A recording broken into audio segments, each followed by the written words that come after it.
কাফেরাত কওমি লুতি আহলিয়ারা কাফেরাত ফিরাউন আহলিয়ারা কাহেরাত। আমার ভাইরা, আমার বন্ধুগণ, মুসলমান ভাইয়ারে আমার, আর পাইছড়ি ইউনিয়নের আজকে মাহফিল করতে গাজনের বন্ধুরে, আজকে আল্লাহ কত সৌভাগ্যবান করেছেন।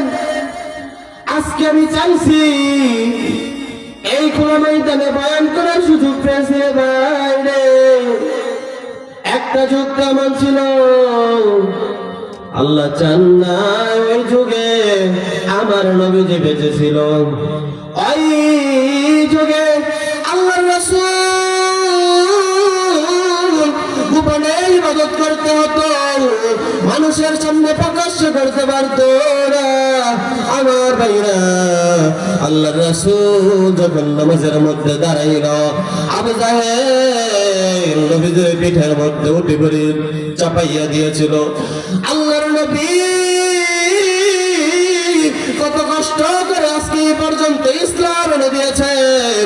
সাহাবায়ে কেরামদের কষ্টের বদলা কিন্তু আমরা দিতে পারবো না।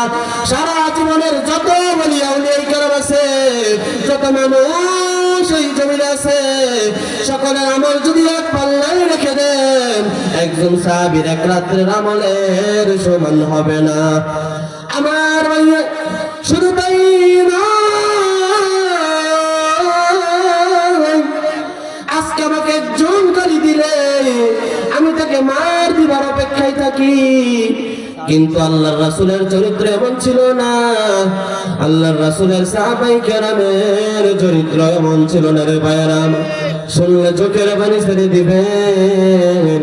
ও এলাকার মা বোনেরা, আপনারাও কষ্ট করে বাড়িতে বসে বয়ানটা শুনবেন। আজকের বয়ান, জীবনে কত বয়ান শুনেন, আজকেও বয়ানটা শুনেন। বয়ান তো বয়ান না, বয়ান হলো নসিহা, উপদেশ।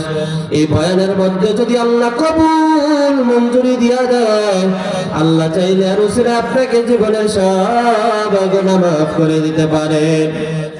আজকে কত সৌভাগ্য আপনার, আপনি কত বড় দৌলতমান। একবার চিন্তা করে দেখেন, হযরত ওমর রাদিয়াল্লাহু তাআলা নামাজের মধ্যে দাঁড়াইলেন, নামাজের মধ্যে ওমর রাদিয়াল্লাহু তাআলা ইমামতি শুরু করলেন। আমার ভাইরা রে, কোন দিকে নজর